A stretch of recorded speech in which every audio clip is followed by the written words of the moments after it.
नमस्कार, मी गौरी मोरे. उद्यमी सन्मान या आमच्या विशेष कार्यक्रमात आपलं स्वागत करते. मंडळी, भारतात बेरोजगारीची समस्या मोठ्या प्रमाणात पाहायला मिळते. अनेकदा रोजगाराच्या संधी नेमक्या कोणकोणत्या ठिकाणी उपलब्ध आहेत याबद्दल अपुरी माहिती असल्यामुळे उच्च शिक्षित तरुणांना रोजगार मिळत नाही. बेरोजगारीची ही समस्या कमी करण्याच्या हेतूने कामगारांमध्ये लेबर लॉ विषयी जागरूकता निर्माण करण्यासाठी कार्यरत असणारं एक अग्रगण्य नाव म्हणजेच keep human management private limited ही कंपनी. चला तर मग या कंपनीची आजपर्यंतची यशस्वी वाटचाल जाणून घेऊयात. विविध क्षेत्रातील उद्योगधंदे, कंपन्यांना लेबर लॉ विषयी मार्गदर्शन, complete HR solution, industrial manpower supply यांसारख्या सेवा सुविधा पुरवणाऱ्या संस्थांपैकी एक अग्रगण्य संस्था म्हणजे keep human management private limited. 2017 साली स्थापन झालेली ही company managing director doctor Anil Kumar Pande यांच्या नेतृत्वाखाली pharmaceutical, FMCG, metals and mines, manufacturing, service industries, bakery, electrical and electronics, hospitality, trending, printing and packaging, furniture अशा सर्वच क्षेत्रांमध्ये keep human management private limited सेवा प्रदान करते आहे. नवी मुंबई, ठाणे, कल्याण, पुणे, कोल्हापूर, नाशिक यासह हैदराबाद, दमन, उत्तराखंड, गुजरात, हिमाचल प्रदेश अशा विविध ठिकाणी keep human management private limited कार्यरत आहे. आजवर लेबर कॉन्ट्रॅक्ट पद्धतीनं 18,000हून जास्त कामगारांना रोजगाराची संधी उपलब्ध करून देणाऱ्या keep human management private limited कंपनीच्या आजपर्यंतच्या कार्याची दखल घेत TV9 मराठी त्यांना उद्यमी सन्मान या पुरस्कारानं सन्मानित करत आहे.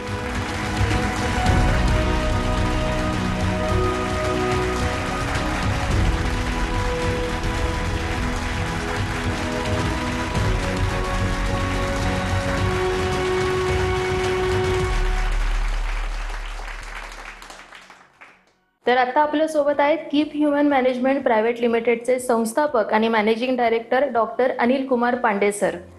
सर, कार्यक्रमात आपलं स्वागत करते आणि TV9 मराठीकडून आपल्याला जो पुरस्कार मिळाला आहे त्याबद्दल तुमचं खूप खूप अभिनंदन. सर, वेगवेगळ्या क्षेत्रातील कंपन्या आणि कर्मचाऱ्यांच्या हितासाठी आपण कार्यरत आहातच, म्हणूनच विचारावंसं वाटतं की ह्या क्षेत्रात यावं ही संकल्पना नेमकी कशी सुचली आणि कीप ह्युमन मॅनेजमेंट प्रायव्हेट लिमिटेडची सुरुवात कशी झाली? Thank you so much Gauri madam, आपका बहुत बहुत धन्यवाद यहाँ पे हमारे ऑफिस में आने के लिए और हम जैसे लोगों को क्षेत्र में बढ़ावा देने के लिए कम से कम आपके चैनल के माध्यम से हमारी बात सही लोगों तक पहुँच पाएगी. एक्चुअली इसके पहले 2017 के पहले 28 नवंबर 2017 को हमने keep human management private limited की स्थापना की. उसके पहले मैं लगभग 14-15 साल तक HR और लीगल में मल्टीनेशनल कंपनीज में काम किया. बाय प्रोफेशन मैं एक एडवोकेट हूँ, लेबर लॉयर रहा. फिर 2017 में हमने कंपनी रजिस्टर इसलिए की कि ये उद्देश्य हमें कहाँ से मिला कि जब हम लोग मल्टीनेशनल्स में काम कर रहे थे तो मैंने देखा कि बहुत सारी प्रोडक्शन यूनिट्स जो हैं या सर्विस सेक्टर्स हैं, वहाँ पे मैंने ये चीज़ महसूस की कि अगर आप इंडिया में देखेंगे कि लगभग 80% जो मैन पावर है, जो वर्कमैन है, जो प्रोडक्शन यूनिट्स में काम कर रहे हैं, शॉप फ्लोर पे काम कर रहे हैं, वो कॉन्ट्रैक्चुअल लेबर में आते हैं और उनको हैंडल करने के लिए एजेंसियाँ बहुत कम है. बहुत कम एजेंसियाँ हैं जो कॉन्ट्रैक्ट लेबर में सही तरीके से मैनेज कर रही हैं. तो वो बिल्कुल अनऑर्गेनाइज सेक्टर है.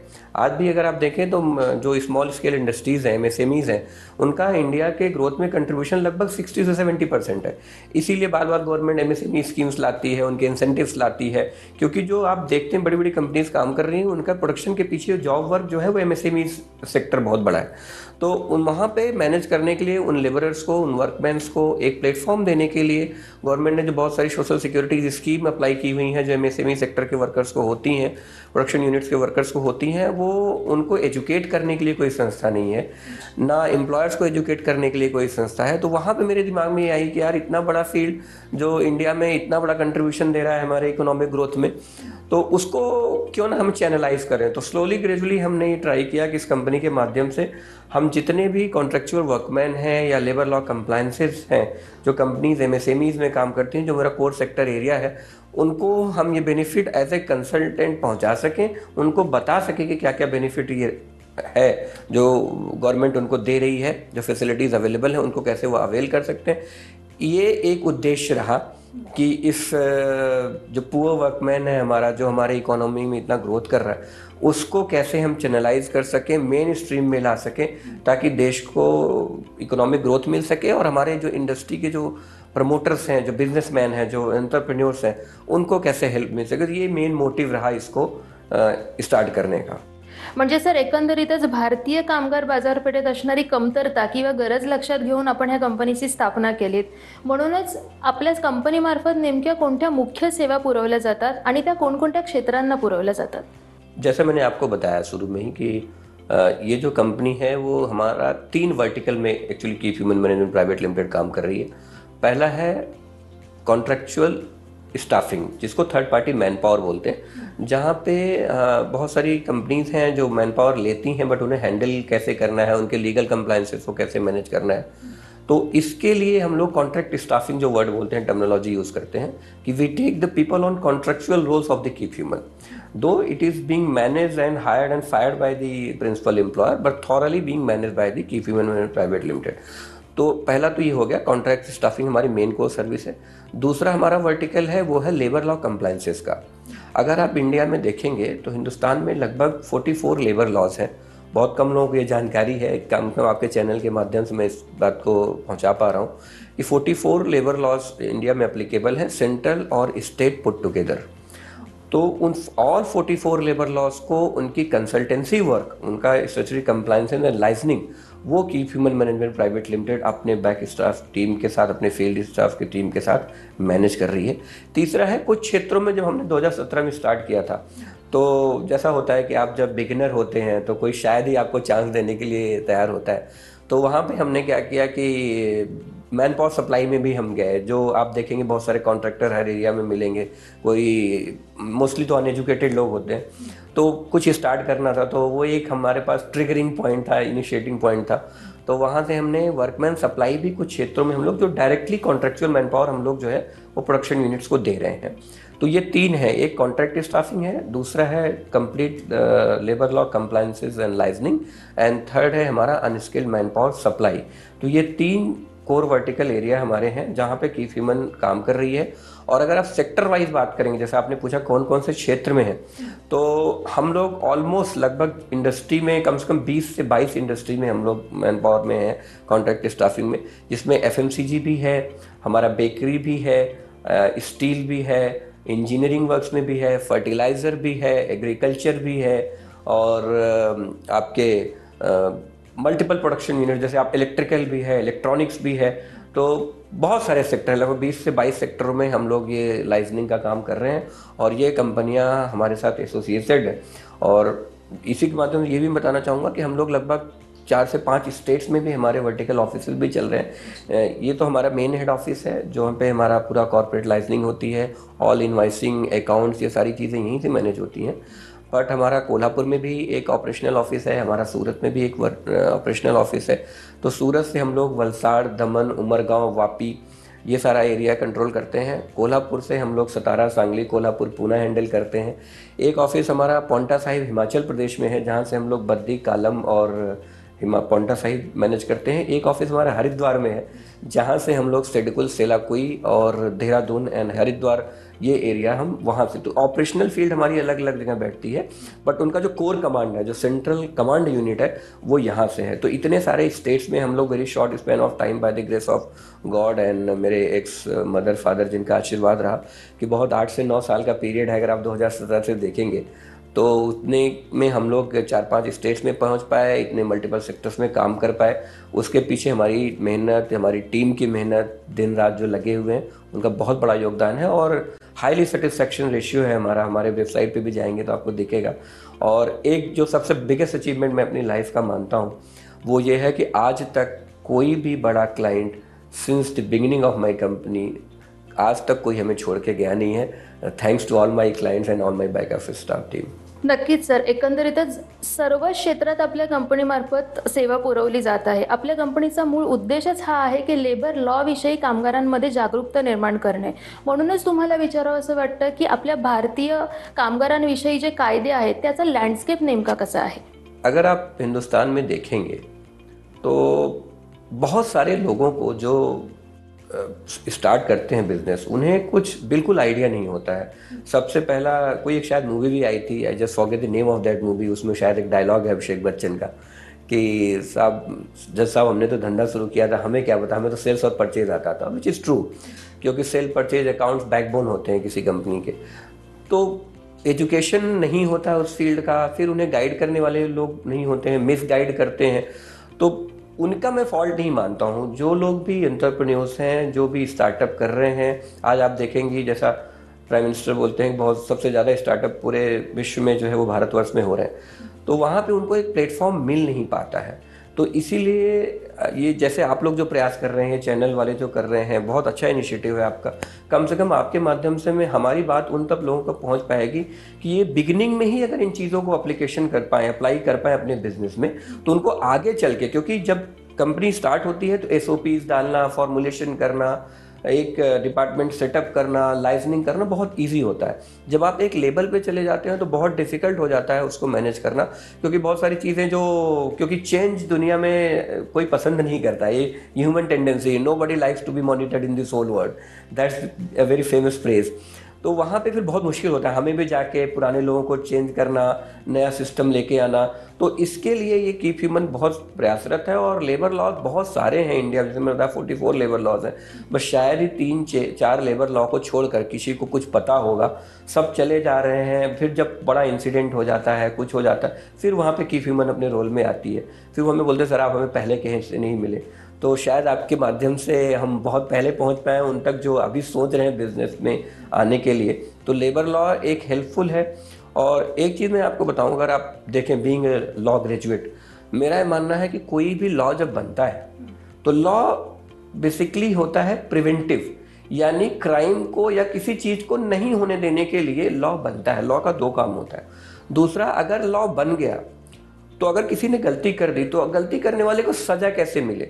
तो पहला बेसिक उद्देश्य होता है कोई भी लॉ जो हमारे संविधान के अनुसार बनता है, राज्यसभा, लोकसभा, पार्लियामेंट हो, असेंबली हो, या कुछ डायरेक्शन सुप्रीम कोर्ट या जुडिशरी के होते हैं, तो वो पहला उनका उद्देश्य होता है कि इनको कैसे दिमाग में ये कोई भी क्राइम करने से पहले दिमाग में ये आना चाहिए कि अगर ये करेंगे तो क्या होगा। तो क्राइम को रोकना प्राइम ऑब्जेक्टिव है। फिर अगर क्राइम हो गया तो उसको कैसे उस सजा मिले ताकि दूसरे को एज ए डेंट जो है वो एक एग्जाम्पल के रूप में रखा जा सके। तो हम ये चाहते हैं कि कीप ह्यूमन जो कर रही है उसके माध्यम से लोग उस डेंट को ना फॉलो करें, वो पहले ही एजुकेट रहें और कीप ह्यूमन से सलाह भी लें, और ताकि उनको एक अच्छा बिजनेस सेटअप करने में प्रॉब्लम ना हो, हेल्प मिले उन्हें। नक्कीच सर, पण बऱ्याचदा असं होतं की नियोक्ते किंवा उद्योजक ESIC किंवा WC ह्या पॉलिसीबद्दल संभ्रमात असतात किंवा त्यांना त्याबद्दल बऱ्यापैकी स्पष्टता नसते, तर ही पॉलिसी कशा प्रकारे लागू होते आणि त्याचे नेमके काय फायदे आहेत, काय सांगाल? मैडम आपने बिल्कुल सही प्रश्न पूछा कि हमारे बहुत सारे उद्योजक मित्र जो हैं, जो एंटरप्रेन्योर्स हैं, वो इस मामले में थोड़ा सा कंफ्यूज हो जाते हैं कि WC पॉलिसी और ESIC कहाँ पे एप्लीकेबल होगी, WC है तो ESIC लेना है या नहीं लेना है। तो मैं आपके इस इंटरव्यू के माध्यम से अपने सारे उद्योजक मित्रों को ये चीज़ बताना चाहूँगा कि WC पॉलिसी, जिसको वर्कमैन कंपनसेशन एक्ट 1923 बोलते हैं, जो ब्रिटिशर्स के समय का लॉ बना हुआ है, तो उसको वर्कमैन से लोग वर्कर से रिलेट करते हैं कि यार ये तो केवल वर्कर्स के लिए एप्लीकेबल है, मेरे पास तो सर्विस सेक्टर में IT इंजीनियर्स हैं तो हमारे लिए एप्लीकेबल नहीं है। बिल्कुल ऐसा नहीं है। अब इसीलिए थोड़ा सा गवर्नमेंट ने इसमें संशोधन किया एक्ट में, और इसको 2017 में अमेंडमेंट करके इसको एम्प्लॉय कंपनसेशन एक्ट 2017 कर दिया। तो 23 को ही 17 में कन्वर्ट कर दिया। अब ये सबके ऊपर एप्लीकेबल है। अब इसमें मैं आपको बताऊँ डिफरेंस कहाँ है। WC पॉलिसी वहाँ पर एप्लीकेबल होती है जिस प्रीमाइसेस या फैक्ट्री यूनिट, जिसको हम प्रीमाइसेस बोलते हैं, यूनिट बोलते हैं, फैक्ट्री यूनिट या ऑफिस में, कॉर्पोरेट ऑफिस में, जहाँ पर 10 से ज़्यादा एम्प्लॉई नहीं है, वहाँ पे WC पॉलिसी एप्लीकेबल होती है। और किसी भी कंपनी में जहाँ पे 10 से ज़्यादा एम्प्लॉई हैं, 10 और मोर, और इसमें भी परमानेंट एम्प्लॉय और कॉन्ट्रेक्चुअल दोनों मिला के, जैसे मान लीजिए कोई ऑफिस है, वहाँ पे हाउसकीपिंग में कॉन्ट्रैक्ट पे हैं, सिक्योरिटी में कॉन्ट्रैक्ट पे हैं, और 5 लोग उनके यहाँ काम कर रहे हैं, तो उनको लगेगा कि 5 तो मेरे पास परमानेंट है, मेरे ESIC एप्लीकेबल नहीं है। ऐसा नहीं है। पुट टुगेदर परमानेंट और कॉन्ट्रेक्चुअल टेम्पोररी मिलाकर अगर आपके पास 10 से ज़्यादा एम्प्लॉई हैं तो आपको ESIC एक्ट अप्लीकेबल है। और ESIC एक्ट जहाँ पे अप्लाई हो जाता है वहाँ पे WC पॉलिसी अप्लीकेबल नहीं है, वर्कमैन कंपनसेशन अप्लीकेबल नहीं है। होता क्या है, कुछ हमारे मित्र या कंपनी के मालिक जो हैं वो WC पॉलिसी ले लेते हैं, ESIC भी है। तो मैं इसमें और चीज़ बताऊँगा कि बहुत बड़ा रिस्क है कि अगर आपके पास WC पॉलिसी है और ESIC भी अप्लीकेबल है तो आपको WC का क्लेम नहीं मिलेगा, क्योंकि जहाँ पर ESIC एप्लीकेबल है वहाँ पर WC पॉलिसी एप्लीकेबल नहीं होती है। अब WC पॉलिसी है क्या? WC पॉलिसी का मेन मोटिव ये है कि अगर कोई वर्कर काम कर रहा है कंपनी में और उसका परमानेंट डिसेबिलिटी हो जाती है या टेम्पोररी डिसेबिलिटी हो जाती है या डेथ हो जाती है, तो उस कंडीशन में उसके परिवार को क्या कंपनसेशन एक कंपनी को देना है। अब लाइबिलिटी है कंपनी को देने की, चाहे कंपनी अपने अकाउंट से दे दे डायरेक्टली या वो अपने लाइबिलिटी को इंश्योर कर दे, कोई प्राइवेट इंश्योरेंस पॉलिसी ले ले जिसको वर्कमैन कंपनसेशन इंश्योरेंस बोलते हैं। तो as per factory act entry as किसी भी एम्प्लॉय की कंपनी में काम करने के लिए 18 साल है, 18 ईयर्स है, और रिटायरमेंट एज 58 ईयर्स है। तो इसमें फार्मूला कैसा होता है WC पॉलिसी में कि अगर 18 साल में आया और उसकी डेथ हो जाती है या टोटल डिसेबिलिटी हो जाती है तो उसकी लास्ट ऑन सैलरी का 50% मंथली सैलरी का मल्टीप्लाई बाय मल्टीपल फैक्टर्स जो एक्ट में ऑलरेडी दिया हुआ है कि 227 से उसका मल्टीप्लिकेशन होगा। कम एज है तो ज़्यादा एज है तो यानी जैसे जैसे उसकी एज बढ़ती जाएगी, अगर 56 ईयर्स पे डेथ होती है या 50 पे डेथ होती है तो कंपनसेशन कम बनेगा। तो WC पॉलिसी में कंपनसेशन को डिराइव किया हुआ है कितना कंपनसेशन देना है, वेयर एज ESIC में उसकी पूरी फैमिली को मेडिकल कवरेज भी है, उसको पेंशन भी है in case of death and disability during the working hour. Sir, बऱ्याच वेळेला असं होतं की कामगारांना ह्या कायद्याविषयी जास्त माहितीच नसते, तर विशेषतः EPF आणि ASIC ह्या ज्या 2 योजना आहेत ह्यांचा कामगारांना आणि नियोक्त्यांना देखील कशा प्रकारे फायदा होतो? देखिए, कोई भी जैसे मैंने बताया आपको लॉ बनता है तो वो गवर्नमेंट ने लॉ बनाया है ताकि दोनों को प्रोटेक्शन मिल सके। तो EPF ESIC बड़े कॉमन लेबर लॉ हैं और ये दोनों लॉ जो है वो सेंट्रल गवर्नमेंट ने बनाए हैं। तो ये लॉ एक लॉ है जिसमें आदमी को, क्योंकि वर्कर को अपनी सेविंग्स कुछ करनी नहीं, फ्यूचर प्लानिंग नहीं होती, तो उनके फ्यूचर को प्रोटेक्ट करने के लिए गवर्नमेंट ने ये बोला कि 20 से ज़्यादा भी जहाँ पे एम्प्लॉई हैं उस कंपनी को EPF में रजिस्ट्रेशन करना है, एम्प्लॉय प्रोविडेंट फंड में, और एक परसेंटेज है 12% का परसेंटेज डिडक्ट करके एम्प्लॉय को भी 12% देना है बेसिक सैलरी का और एम्प्लॉयर को भी देना है बेसिक प्लस DA का। तो उसका फ्यूचर प्रोटेक्शन हो सके बच्चे की शादी के लिए, फ्यूचर रिटायरमेंट के लिए। तो उसमें पेंशन भी है और कंट्रीब्यूशन करके एक सेविंग भी है, एक लमसम अमाउंट जो रिटायरमेंट के समय यूज कर सके। और दूसरा ESIC है, जैसे मैंने बताया कि उसमें मेडिकल और पेंशन कवरेज है ड्यूरिंग द वर्किंग आवर्स को डिसेबिलिटी या डेथ होती है। तो ये दोनों को प्रोटेक्शन करती है। बीइंग एम्प्लॉय, मैं काम कर रहा हूँ, मेरा फ्यूचर सेव है, मेरी फैमिली सेव है, प्रोटेक्टेड है मॉनिटरी टर्म से भी और मेडिकल टर्म से भी। और एम्प्लॉयर को क्या है कि ऑल ऑफ सडन अगर कोई लाइबिलिटी आ जाती है तो कंपनी में इतने फंड्स नहीं होते कि आप कोई बड़ा इंसिडेंट हो जाए जिसमें 50 से 100 आदमी की डेथ हो जाए, डिसेबिलिटी हो जाए, तो आप क्या करेंगे। तो एज ए एंटरप्रेन्योर आपको भी प्रोटेक्शन है, माइंड आपका एक थोड़ा सा संतुलित है कि भाई कुछ भी हो गया तो दोनों पॉलिसी हैं, मेरा वर्कर भी खुश रहेगा, उसका फ्यूचर भी सेफ रहेगा, उसका करंट और फ्यूचर दोनों प्रोटेक्टेड है। तर मंडळी, keep human management private limited ह्या कंपनीच्या कामकाजाविषयी तसेच लेबर लॉ विषयी आपण आणखी माहिती जाणून घेणारच आहोत। तुर्तास वेळ झाली आहे छोट्याशा विश्रांतीची, कुठेही जाऊ नका, लगेचच परत येते।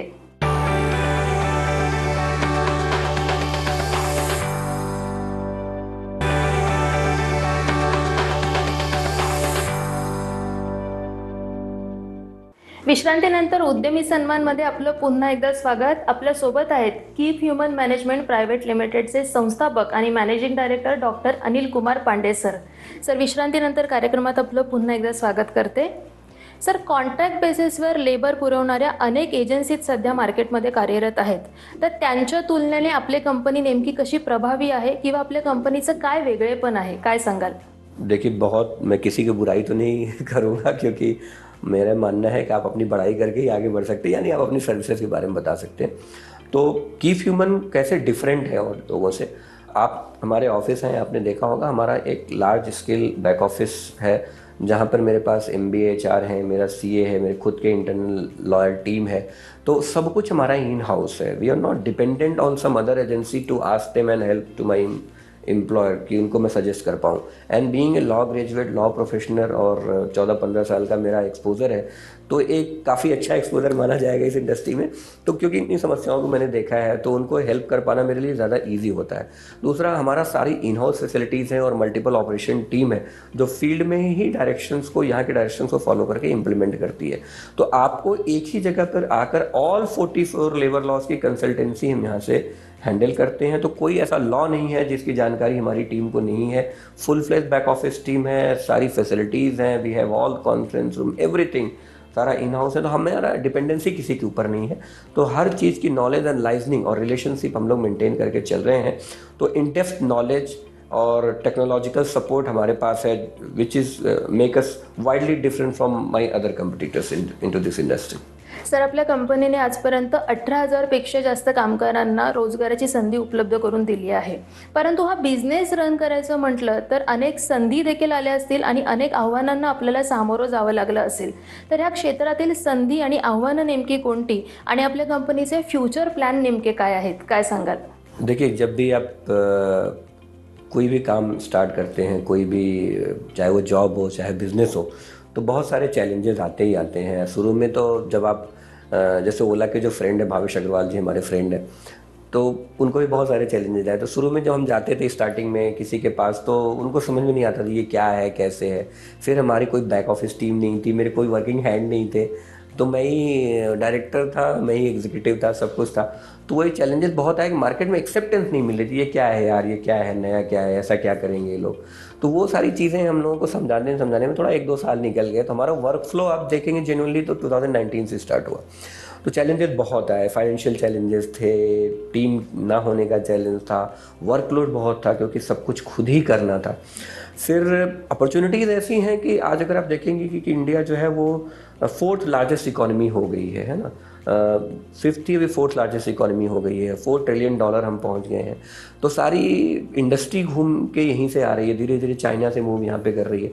तो जितनी ज़्यादा इंडस्ट्री बढ़ेगी उतना ज़्यादा वर्कफोर्स बढ़ेगा, जितना ज़्यादा वर्कफोर्स बढ़ेगा वहाँ पे फिर बिजनेसमैन को हम चाहते हैं कि वो अपने काम पे फोकस रखे, अपना फाइनेंस देखे, अपना सेल्स देखे। Now the key human is here to support them. You don't worry about the labour law compliances, the key human and mister N Pandey is here to protect you from all the consequences and future threats. तो वैसे भी government बहुत supportive है। आजकल आप देखेंगे ease of doing business में audits बहुत सारे रोक दिए गए हैं। अगर कोई फ्लो गड़बड़ नहीं हो रहा पेमेंट का या कोई कंप्लेन नहीं है तो ऐसी बहुत सारी ऑडिट्स आती नहीं है। फिर भी अगर कुछ है तो हम लोग हैं ही उसको लुक आफ्टर करने के लिए। और की ह्यूमन का टर्नओवर हर साल बढ़ रहा है मैम, और हम चाहते हैं कि ऐसे ही ग्रो करती रहे। अपॉर्चुनिटीज़ तो बहुत आ रही हैं, MIDCs बढ़ रही हैं और की ह्यूमन भी बढ़ता जा रहा है और बिल्कुल बढ़ता ही जाएगा और बढ़ ही रहा है। सर, आपली कंपनी कामगारांच्या हितासाठी नेमकी कशी कार्यरत आहे आणि लेबर लॉ विषयी आपण आम्हाला इतकी छान माहिती सांगितली त्याबद्दल तुमचे खूप खूप आभार आणि पुढील वाटचालीसाठी TV9 मराठीकडून शुभेच्छा. Thank you so much Gauri madam, आपको और TV9 के सारे दर्शकों को बहुत बहुत आभार कि आप हमारे ऑफिस आए और आपने हमें अपॉर्चुनिटी दी कि हम अपनी सर्विसेज, अपनी बातों को आपके दर्शकों तक पहुंचा सके। Thank you so much ma'am.